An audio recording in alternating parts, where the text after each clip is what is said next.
नमस्कार। मैं आपको सुनाने जा रही हूँ सुभद्रा कुमारी चौहान की कहानी कल्याणी। विवाह के बाद नववधू को लेकर जब बैरिस्टर राधा रमन घर लौट रहे थे, तब रास्ते में ही एक रेल दुर्घटना हो गई। कई बाराती घायल हो गए। दो का तो घटना स्थल पर ही अंत हो गया। मरने वाला एक लॉ का विद्यार्थी था और दूसरे थे स्वयं बैरिस्टर राधा रमन। मृत्यु के कुछ क्षण पहले एकाएक राधा रमन ने आंखें खोलकर चारों तरफ देखा। पास ही बैठे अपने मित्र जय कृष्ण से कहा, कल्याणी को तुम्हें सौंपता हूँ। यह चाहे तो इसका विवाह भी कर देना, इसे कोई कष्ट न होने पाए। अधिक वह कुछ न बोल सके और उनका प्राणांत हो गया। घायल बारातियों के साथ नववधू कल्याणी को लेकर जय कृष्ण घर आए। 2 दिन पहले कल्याणी के सौभाग्य पर बहुतों को ईर्ष्या हुई थी। आज घर घर में उनके दुर्भाग्य की चर्चा थी। उसका मुंह देखना तो दूर, सौभाग्यवती स्त्रियां उसकी छाया से भी डरती थी। वे सोचती, यह स्त्री कितनी अभागी है कि इसके परिवार में तो कोई था ही नहीं। विवाह का कंगन भी न छूट पाया था और वैधव्य मुंह बाहर निगल जाने को खड़ा था। वरना क्या उसी दिन उसी ट्रेन में रेल दुर्घटना होनी थी। कुछ भी हो, घर घर बड़ी बूढ़ी स्त्रियों में यही चर्चा थी कि यह अपने सत्यानाशी पैरों से जिस घर जाएगी, उस घर में कोई दिया जलाने वाला न रह जाएगा। धीरे धीरे यह बात जय कृष्ण की पत्नी मालती ने भी सुनी। पति और संतान के लिए हिंदू नारी क्या नहीं कर लेगी। उसके कल्याण के लिए अपना तन मन सभी कुछ निछावर कर सकती है, और जिस बात में उसके किंचित मात्र भी अहित की शंका होती है, वह काम हिंदू नारी कभी कर ही नहीं सकती। मालती का जी अंदर ही अंदर घबरा उठा। वह क्या करे, उसे तो अभाग्नि कल्याणी पर भी दया आती थी। किंतु जिस दिन जय कृष्ण का जरा सा सिर दुखता था, बच्ची उपमा जरा भी अनमनी हो जाती, उस दिन ऐसा जान पड़ता जैसे कल्याणी का दुर्भाग्य मुंह खोले उससे निगलने को दौड़ा आ रहा है। पर उपमा को यह अपनी चाची कल्याणी बहुत अच्छी लगती थी। कल्याणी के आने के बाद उपमा सदा उसी के पास रहती, खेलती, उसी के हाथ से नहाती और दूध पीती। रात में सो जाने के बाद ही मालती उसे ले जा सकती थी। वह बालिका जागते में अपनी चाची को छोड़ना ही न चाहती थी। मालती को यह बात पसंद नहीं थी। वह नहीं चाहती थी कि उपमा उससे इतनी हिल मिल जाए। दबी जबान में उसने कई बार पति से कहा, कल्याणी को कहीं भेज दो। किसी की जवान विधवा आज 6-6 महीने से अपने घर में है, लोग क्या कहते होंगे। और जय कृष्ण सदा हंसी में टाल देते, तुम क्यों घबराती हो, कहने वाले मुझे ही तो कहेंगे। विधवा जवान हो या बूढ़ी, तुम्हें तो कोई कुछ भी न कहेगा। किंतु जिस बात से मालती सबसे अधिक डरती थी, वह बात जय कृष्ण से कभी न कह सकी। वह कैसे कहे कि वह भी इन बूढ़ियों की बात पर विश्वास करती है। उसे रात दिन अपने पति और बच्चे के अमंगल की आशंका बनी रहती है। धीरे धीरे 7 महीने बीत गए और जय कृष्ण कुछ भी निश्चय न कर सके कि वह कल्याणी के लिए क्या करे। एक दिन नगर के किसी प्रतिष्ठित व्यक्ति के मर जाने से ऑफिस बंद हो गया और वे समय से बहुत पहले घर आ गए। नीचे कोई न था। ऊपर उपमा की आवाज आ रही थी। सोचा वे लोग ऊपर होंगे। ऊपर गए। सीढ़ियों पर चढ़ते ही देखा कल्याणी नहाकर बाल सुखा रही थी। खूब लंबे घने काले केसों के बीच गोरा गोरा मुंह बिल्कुल चांद सा लग रहा था। बड़ी बड़ी आंखों में एक विशेष प्रकार का आकर्षण था। ऐसा सौंदर्य तो जयकृष्ण ने कभी देखा ही न था। अंग प्रत्यंग से यौवन जैसे फूटा सा पड़ता था। क्षण भर निहारने का लोभ जय कृष्ण संवरण न कर सके और तभी कल्याणी की नजर जय कृष्ण पर पड़ी। उसने सिर ढक लिया। लज्जा की लाली उसके चेहरे पर दौड़ गई। उसका सौंदर्य दूना हो गया। इधर जयकृष्ण का अधीर मन बेकाबू हो चला। वे अब सीढ़ियों से ऊपर जाकर कुर्सी पर बैठ गए। कल्याणी से बोले, मुझे तुमसे कुछ बात करनी है कल्याणी। कल्याणी मरी जा रही थी। वह नहीं चाहती थी कि जयकृष्ण उससे ऐसे समय में कोई बात करे जब मालती घर में नहीं है। बात चाहे कुछ भी न हो, पर मालती को संदेह जरूर होगा, यह कल्याणी जानती थी। वह इसलिए चुप थी, पर जयकृष्ण फिर बोले। उनकी आवाज भारी और स्वर कांप रहा था। कल्याणी, मृत्यु के समय राधा रमन तुम्हें मेरे हाथों सौंप गए हैं। मेरा कर्तव्य तुम्हें सुखी बनाना है, किंतु सुख का मार्ग तुम्हें ही निश्चित करना होगा। कल्याणी ने आंखें उठाकर जयकृष्ण की तरफ देखा, किंतु देख न सकी। उनकी आंखों में उसने कुछ देखा। उसे अच्छी तरह न जान सकी कि क्या था, किंतु उस दृष्टि में कुछ था जिससे कल्याणी सिहर उठी। एक प्रकार की बिजली सी उसके सारे शरीर में दौड़ गई। यह उसका पहला अनुभव था। कल्याणी ने कहा, आप जो ठीक समझे करें, मैं कुछ नहीं जानती। अच्छा होता कि आप बहन जी के आने पर मुझसे बातें करते। वे सुशीला बहन जी के घर गई हैं। जयकृष्ण ने कहा, उनके आने के बाद ही बात करूंगा कल्याणी। कहते हुए जयकृष्ण बाहर चले गए। मालती को यह मालूम होगी या स्वयं कल्याणी कह देगी, किंतु अगर आते ही उपमा ने कह दिया कि बाबूजी चाची के पास ऊपर बैठे थे, तो तुरंत तूफान खड़ा हो जाएगा। इसलिए कल्याणी उसे कहानी कहकर बहलाने लगी। कल्याणी को लेकर कभी घर में तूफान खड़ा हो जाता, तब उसका जी चाहता कि धरती फटे और वह समा जाए। वह नहीं चाहती थी कि वह उनके सुखमय जीवन में विषाद का कारण बने, इसलिए सबसे छिपी छिपी रहती थी। वह यही चाहती थी कि किसी को उसके अस्तित्व का पता न लगे। अभागिन नारी, जिसे परमात्मा ने सौंदर्य देते समय इतनी उदारता दिखलाई थी, उसके भाग्य में सुख का एक क्षण भी न लिखा था। सुशीला के यहाँ मालती को बहुत सी बातें सुनने को मिली।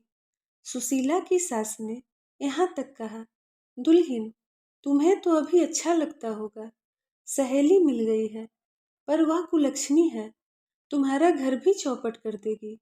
उस छूत को निकाल बाहर करो। मालती निश्चय करके लौटी थी कि आज वह जयकृष्ण से जरूर कहेगी कि अब वह कल्याणी को अपने घर में न रख सकेगी। बहुत दिन रह चुकी। लौटते ही उसने देखा कि जयकृष्ण कमरे में लेटे अखबार पढ़ रहे थे।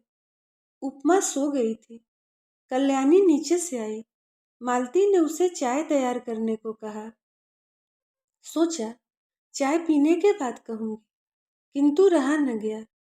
जयकृष्ण ने अखबार रख दिया। पत्नी का वे बहुत आदर करते थे। मालती पास जाकर बैठ गई। बोली, मैं अभी सुशीला के घर गई थी। सब लोग इस बात से बहुत असंतुष्ट हैं कि हम लोग कल्याणी को अपने घर में रखे हुए हैं। वे लोग कहते हैं कि उसे कहीं और भेज देना चाहिए। जयकृष्ण के चेहरे पर तनाव आ गया। उन्होंने कहा, तो जाकर उसे हाथ पकड़कर निकाल दो। उनके स्वर में रूखापन था। उन्होंने करवट बदल ली। मालती चुपचाप चली गई। उसने सोचा, जान पड़ता है कि यह जीवन भर के लिए यहाँ आई है। कल्याणी चाय तैयार करके चाय को मेज पर सजाकर ऊपर चली गई। चाय पीते पीते जयकृष्ण ने पत्नी से कहा, जिसे ईश्वर ने ही कष्ट देने में कोई कसर नहीं की, उसे हम और क्या कष्ट दे। मरते समय राधा रमन उसे मेरे हाथों सौंप गए हैं। कुछ दिन और बीत जाने दो। 1 साल के बाद वह जो चाहेगी वही कर देंगे। पढ़ना चाहती है तो वहाँ भेज दूंगा। चाहेगी तो उसका पुनर्विवाह भी कर सकते हैं, पर वह मुझे या तुम्हारी बच्ची को नहीं खा सकती। जयकृष्ण ने कहा, बेफिक्र रहो। लोग कहते हैं बकने दो। दुनिया में हर किसी को प्रसन्न रखने की कोशिश करने वाला किसी को भी प्रसन्न नहीं रख सकता। मालती बोली, मैं यह नहीं कहती कि उसे आज ही कहीं भेज दो। 15 दिन बाद मुझे माँ के घर जाना पड़ेगा। मेरी भतीजी का ब्याह है। कल्याणी यहाँ अकेले रहेगी क्या? जयकृष्ण बोले, अकेली क्यों रहेगी, उसे भी साथ ले जाना। मालती ने उत्तर दिया, साथ कैसे ले जाऊंगी? शगुन के दिन लड़की पर इसकी छाया पड़ी तो? लोग तो बड़ी बूढ़ी विधवा की छाया से भी हल्दी चढ़ी लड़की को बचाते हैं। फिर जान न पहचान ऐसी स्त्री को जबरदस्ती उनका मेहमान क्यों बनाऊं? उन्हें अच्छा न लगे तो? जयकृष्ण खींचकर बोले, तो फिर कल्याणी यहीं रहेगी। बुधिया की माँ को दिन भर रहने को कह देना, उसे कुछ और पैसे दे दिए जाएंगे। न चाहते हुए भी आखिर एक दिन कल्याणी को घर में अकेली छोड़कर मालती को जाना पड़ा। जाते समय बुधिया की माँ को उसने अच्छी तरह समझा दिया कि बाबूजी को खाना वही परोसेगी। कल्याणी से भी कह दिया था वह बाबूजी से जैसा पर्दा करती है वैसा ही करती रहे और बुधिया की माँ रात दिन यहीं रहे। मालती चली गई। अब जयकृष्ण प्रायः देर से जाते और जल्दी लौट आते। कभी कभी वे दफ्तर जाते ही नहीं। यह बात ध्यान देकर कल्याणी ने देखी। बुधिया की माँ जो चौकीदारी पर नियुक्त थी वह कुछ समझ न सकी। पहले ही दिन खाना परोसने गई थी। जयकृष्ण की एक डांट लगते ही वह लौटकर बोली, बहू तुम ही परोसो, मुझसे न बनेगा, बाबूजी खुनसात है। कल्याणी को खाना परोसकर खिलाना ही पड़ा। यही तो जयकृष्ण चाहते थे।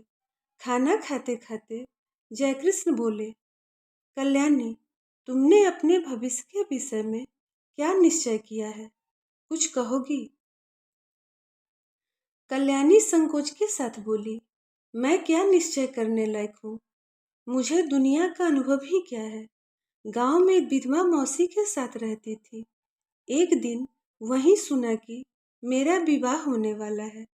किससे होने वाला है नहीं जानती थी। फिर आप लोग ब्याहने आए और जो हुआ सब आपके सामने है। तब से आपके ही आश्रय में हूँ। आपको छोड़कर, आपके इस घर को छोड़कर कहीं कोई मेरा अपना नहीं है। सुना है विधवा मौसी भी अब इस संसार में नहीं है। फिर मैं क्या निश्चय करूं, आप ही कहिए। जयकृष्ण बोले, शादी होना न होना दोनों बराबर है। पति की तुमने अच्छी तरह शायद शक्ल भी न देखी होगी। पुनर्विवाह करना चाहोगी? कल्याणी बोली, पुनर्विवाह? विवाह से सुख मिलने वाला होता तो मेरे पति उस दिन रेल से कटकर न मर जाते, कहकर ठंडी सांस ली। जयकृष्ण ने कहा, तुम्हारा यह ख्याल गलत है कल्याणी। जो कुछ होना होता है होकर ही रहता है। इसमें न तुम्हारा दोष है न तुम्हारे भाग्य का। मेरा तो विश्वास है कि जिस ईश्वर ने तुम्हें इतना रूप दिया है वह सुख भी देगा। हाँ, मार्ग तुम्हें स्वयं निश्चित करना है। तुम चाहो तो मैं तुम्हें पढ़ने के लिए किसी पाठशाला में भेज दूं। कल्याणी को हंसी आ गई। बोली, अब मैं बूढ़ी होने जा रही हूँ। छोटी छोटी लड़कियों के साथ बैठकर कैसे पढ़ूंगी? और पढ़ना आएगा भी मुझे? मैं तो नीरी मूर्ख हूँ। यह हंसी न थी, बिजली कौंध गई थी। जय कृष्ण ने कल्याणी को आज तक कभी हंसते न देखा था। वे सिर से पैर तक सिहर उठे। बहुत संभल कर बोले, कोशिश करने से सब कुछ आता है कल्याणी। फिर भी तुम खूब सोच विचार कर मुझसे शाम को अपना निश्चय कहना। शाम को भोजन के बाद रात को बहुत देर तक कल्याणी और जयकृष्ण बातें करते रहे। पहरे पर नियुक्त बुढ़िया परी हुई खर्राटे भर रही थी। कल्याणी ने कहा, पति को मैं प्रेम न कर सकी क्योंकि संयोग और वियोग में केवल 2 ही दिन का तो अंतर था। हाँ, दया भाव से ही प्रेरित होकर उन्होंने मेरा पानी ग्रहण किया था, इसलिए उन पर मेरी अपार श्रद्धा पहले से ही थी, वह अब भी है। किंतु प्रेम से तो मेरा प्रथम परिचय उसी दिन हुआ जिस दिन आप सीढ़ियों पर चुपचाप खड़े थे। आप विश्वास मानिए कि आपको मैं जितने श्रद्धा भाव से देखती हूँ, उतना ही आपसे प्रेम भी करने लगी हूँ। फिर भी आपके साथ मेरा पुनर्विवाह असंभव है। क्यों कल्याणी, तुम्हें आपत्ति क्या है? भर्राई हुई आवाज में जयकृष्ण ने पूछा और कल्याणी के हाथ अपने हाथ में ले लिए। कल्याणी ने तुरंत अपना हाथ छुड़ा लिया और संदिग्ध दृष्टि से जयकृष्ण की ओर देखा। जयकृष्ण को अपनी भूल मालूम हो गई। दोनों कानों में हाथ लगाकर बोले, भूल स्वीकार करता हूँ, अब कभी न होगी। फिर कुछ रुककर कहा, कल्याणी, तुम मुझसे कभी न डरना। तुम्हारी इच्छा के विरुद्ध मैं तुम्हें कभी न छूऊंगा।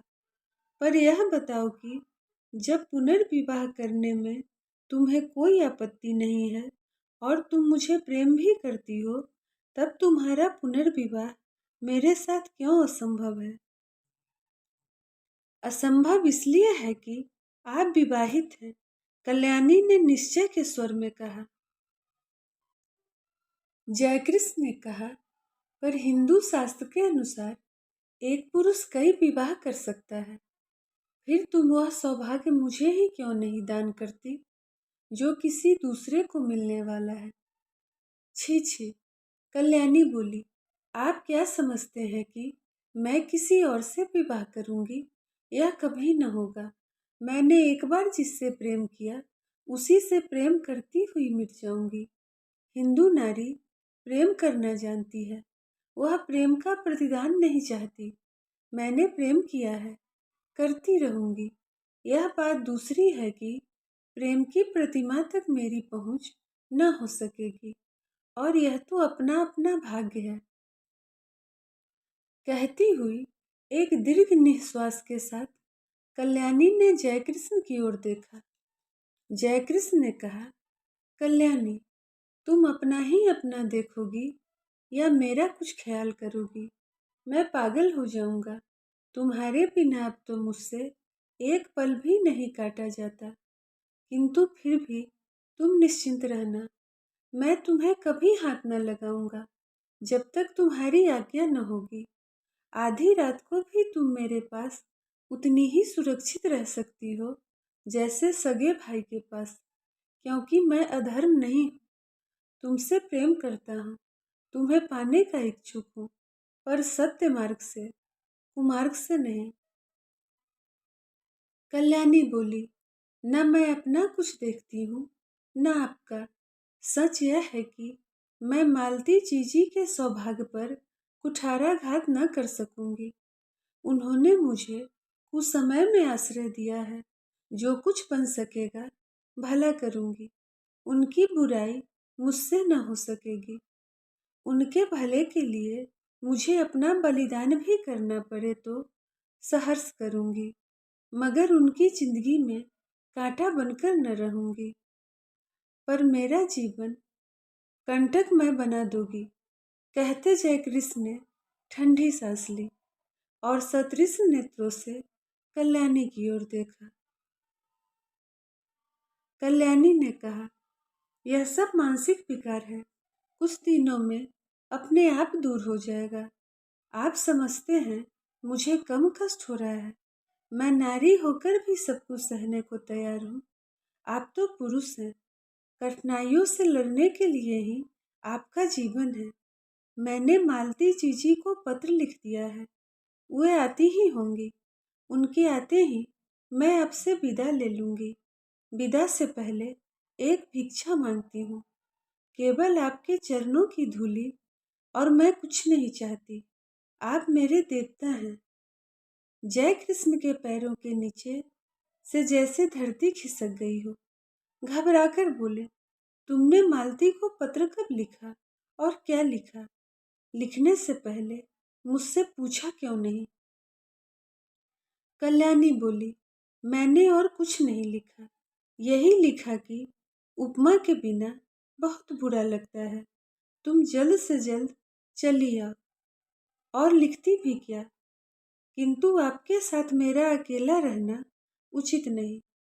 हम दोनों एक दूसरे से प्रेम करते हैं, न जाने किस दिन क्या हो जाए, और मैं नहीं चाहती कि हमारे बीच में कोई ऐसी बात हो जिसे कलंक का स्वरूप दिया जा सके। जो कुछ तुमने किया ठीक ही किया कल्याणी, सो जाओ, रात बहुत हो चुकी है। और उठते हुए कल्याणी ने झुककर जयकृष्ण के पैरों को माथे से लगा लिया। जयकृष्ण बहुत उद्विग्न थे।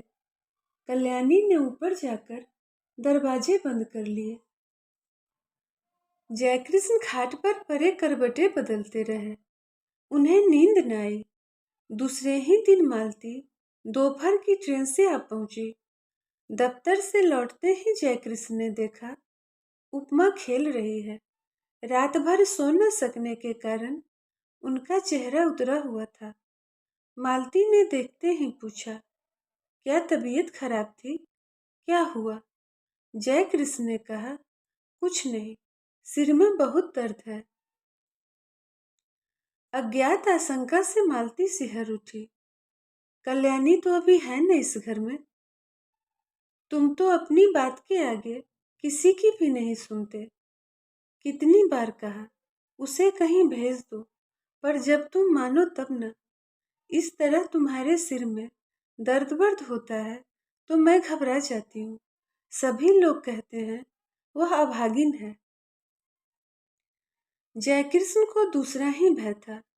वे यही सोच रहे थे कि कौन जाने कल्याणी है भी कि नहीं। उसने कहा था कि मालती के आते ही वह विदा ले लेगी। विदा का अवसर कहीं आ तो नहीं गया। जयकृष्ण का हृदय धड़क रहा था। उन्होंने कहा, मैंने कल्याणी को एक पुत्रीशाला में पढ़ने के लिए भेजने का निश्चय किया है। यह बात उसे भी मंजूर होगी। जरा उसे बुलाओ तो। मालती को इस बात से बड़ी शांति मिली। कल्याणी यहाँ से चली भर जाए, कहीं भी जाए, इसकी उसे चिंता न थी। उसने घंटी बजाई, पर कोई ऊपर से न आया। तब उपमा को बुलाकर कहा, जा ऊपर से अपनी चाची को बुला ला। उपमा ने कहा, चाची ऊपर नहीं है। घबराकर मालती ने ऊपर नीचे सभी कमरे खोज डाले, कल्याणी का पता नहीं लगा। जयकृष्ण पागल की तरह दौड़कर ऊपर गए। कल्याणी के बिस्तर पर उसके गहनों की पेटी रखी थी। उसके नीचे एक पत्र लिखा था, जाती हूँ।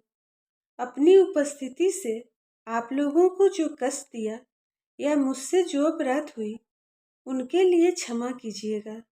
मेरी खोज न कीजिएगा, व्यर्थ होगी। मेरे ये गहने उपमा के लिए हैं। अभागिन कल्याणी। खत्म होती है कहानी कल्याणी। धन्यवाद।